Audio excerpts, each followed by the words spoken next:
The Joe Rogan Experience.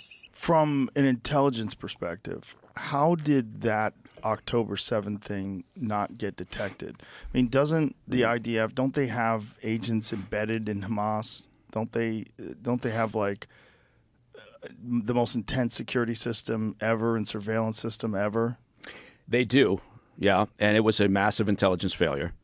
And in part, it was a very, it was a very, I don't want to say sophisticated. Sophisticated is the wrong word, but in terms of the planning of this, if you're conducting an operation or you're conducting any intelligence really concern, then the first thing you need to know, you need to worry about is need to know, right? So how do you limit information? How do you limit the dissemination of information about what you're doing? And that's just good OPSEC. That's good operational security. Now, that's what they did. They displayed extremely sophisticated, I suppose, operational security over this. Because you're right, there's human sources that the IDF and Shin Bet and others in Israel have within Gaza. There's the communications intercepts, signals intelligence. There's just general surveillance that they're doing of the region in terms of movement of goods. But most of that movement of goods happens underground. Right? 300 miles of tunnels in Gaza that they've built, using money, by the way, using money that was probably meant for clean water works and other infrastructure and improving schools and hospitals. That's a whole different angle to talk about. But Yeah. I think the security side of things, by doing that, by limiting who knows about the operation, and because again, you could legitimately argue the political leadership of Hamas, they had a sense, I'm sure at some point they approved a large-scale operation, but the people who really knew about this were the Islamic Revolutionary Guard Corps, the IRGC, which is an organization with the Iranian regime, and they're kind of the liaison partners for Hamas and Hezbollah. They manage a lot of the training issues. They funnel a lot of the money that goes to these organizations that are Iranian proxies. And so you can count on the fact that a limited number within the IRGC were aware of the planning and the training because they did train Hamas operatives in Iran prior to 7 October. So I think, yeah, it was simply a matter of them saying, all right, this cell will have knowledge of this during the course of training. These guys over here will know this. These people will know this. And maybe a handful of people will understand the full picture and will understand when we're going to do this. And it's all designed to keep it away from Israeli intelligence. And it was ridiculously successful in that regard. So, and also you could argue intelligence is a human operation, or an endeavor. So you're going to have failures on occasion. You just don't want them to be this massive. There were occasional comments about the inclination of Hamas to do something bigger. No details, no specific details. And Hamas also spent a great deal of time leading up to this, years, convincing the Israeli government, through their words, through their actions or lack of actions, that it was a new day and that what they're looking to do is create a different dynamic or relationship with the Israeli government. And so the Israeli government became complacent. And when they became complacent to some degree over Hamas and the fact that there hadn't been any strikes or hadn't been any terrorist actions for a period of time, then what you saw was then they kind of turned inward. And people talk about the political divisions within Israel and the fact that the government was in a bit of disarray and it was a little dysfunctional, a lot of arguments going on. That in part was because, they had not the luxury, but the ability to kind of turn in on themselves because they didn't feel necessarily that threat outside was as bad as it had been, right? And that they thought perhaps it's diminishing, perhaps Hamas is changing its tune. And that was a deliberate attempt by Hamas to lull them into that state, right? And so there were a lot of things going on at the same time, but yeah, there's no way around it. It's a massive intelligence failure. The most cynical and conspiratorial take on it is that they let it happen because this is the best way to destroy Hamas. That they knew it was going to happen, so they allowed it to take place. Yeah, that's pretty cynical. Yeah, I mean, if you can get your head around that idea that they said, yeah, we're going to let Hamas or somehow encourage Hamas to come in and slaughter all these women, babies, children, men. I suppose that's, if someone can get there, then God bless them. That's their right. But I'm not buying it. I've seen intelligence failures before. I know it can happen. No matter how many cameras you've got up, no matter how good your signals intelligence intercepts are, they dumb that down, right? I'm not calling anybody on the phone because I know you're going to pick that up, right? I'm not going to talk about this anywhere. Right. I'm going to hand a note to my cousin, who runs a part of a battalion in Hamas. They got 24 battalions. So, but I'm going to keep that communication as stupid as I can. That's what Al Qaeda did, right? And they dumbed it down. And it becomes much more difficult. They limit the number of sources who know about it. That limits your target pool of assets who can tell you something from the human perspective. And, but again, people are going to... I've seen some pretty wacky conspiracy theories come out of this since 7 October, right? And, I'm not buying that one.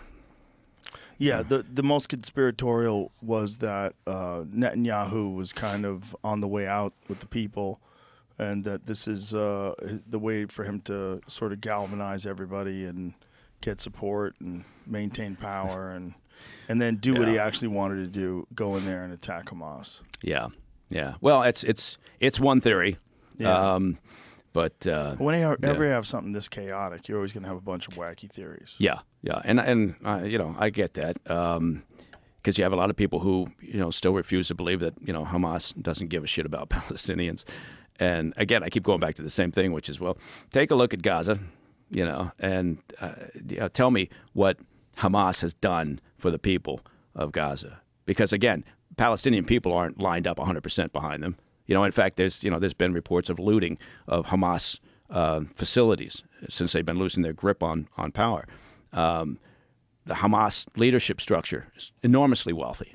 Right? They've stolen billions of dollars that was theoretically intended for Palestinian improvements. Can you explain that? Like, how did they get a hold of the money, and how is the money allocated? Like, say, where's the money coming from when they get money for the improvements of sanitation and education and schools and all that?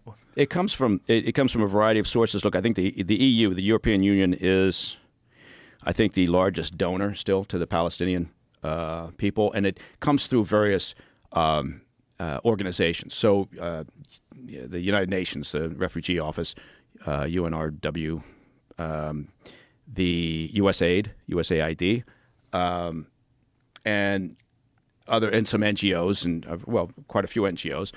So money is donated or allocated by governments, and the U.S. has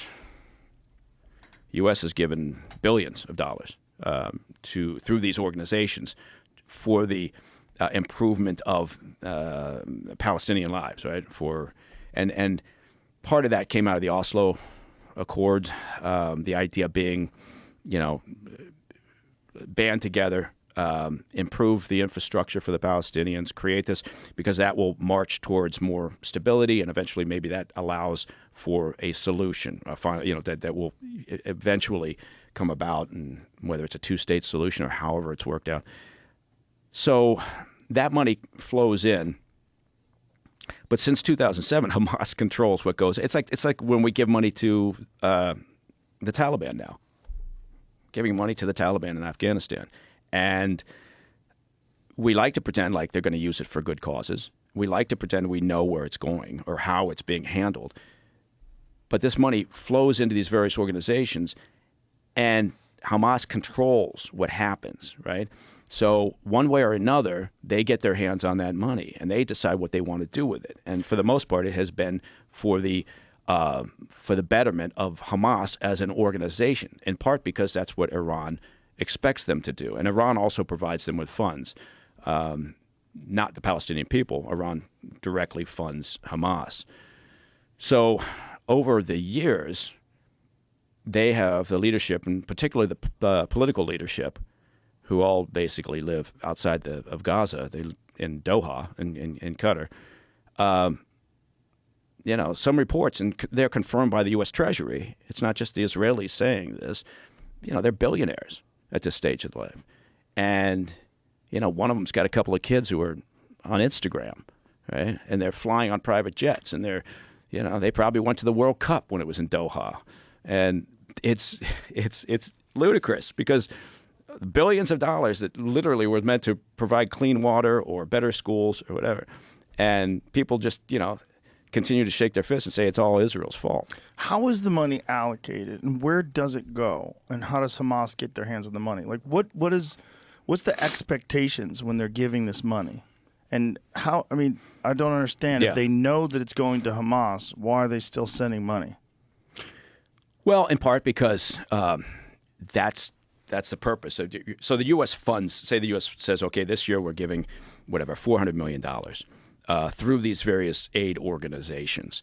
Now, the aid organizations at some point on the ground, right, have to make a difference, right? They have to. So money has to go somewhere. It has to go to middlemen. It has to go to somebody running a business who's then going to provide resources, whatever that is, grain, something, whatever, transportation, trucking to move things around Gaza, whatever it is. And Hamas. It's like a criminal gang, right? It's like an extortion racket almost. They take their cut. They tax the resources that are brought in, right? Most of those things have to move. Most efficient way to move goods and services through Gaza at this point, because of all the work they've done in the tunnels, is the tunnels. So they tax goods moving through the tunnels. They make their money, right? And I don't want to. I'm not equating Hamas necessarily to a mob, but it's kind of what they've been doing. And so now the money that comes from Iran, that's a different, that's direct to Hamas. That's direct to Hamas. Again, they take their cut, right? Hive it off, but then they spend it because they're beholden to Iran. They spend it on what they're supposed to, which is, more weapons, more gear, paying their fighters. And so, yeah, I keep coming back around to this notion that, the Palestinian people have been getting screwed, left and right. There's no doubt about it, right? And civilian casualties are tragic and sad. Right?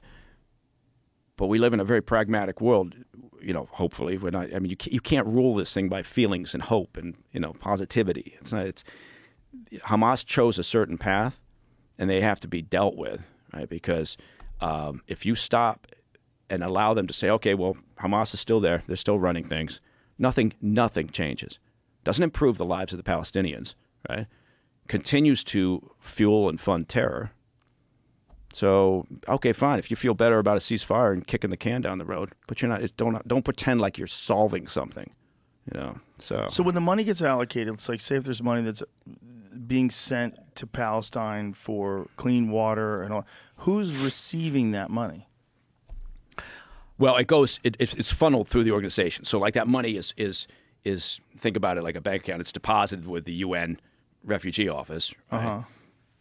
They decide, they allocate because they have essentially vendors, right, who are saying, okay, we're going to provide whatever, penicillin, or we're going to provide hospital beds. Or whatever. So they're parsing this out to a variety of vendors, both and there's an attempt to try to ensure that it's Palestinian businesses. And Hamas also runs enterprises overseas, right? Outside of Gaza. So they run, businesses in Turkey and a variety of other countries, right? So sometimes that money is going to a Hamas-controlled business, right? To then theoretically purchase whatever is necessary. We shouldn't imagine that Hamas is. They're not like Al-Qaeda. They're not sitting in a cave somewhere, right? They've been doing this for a while. And, it's a bit like the IRA. IRA started out with a very clear mandate, right? Eventually, an element of it was just about drugs and guns and, money. I keep coming back around to Hamas. They realize they got a good thing going. right? Stability is not going to keep that gravy train running. So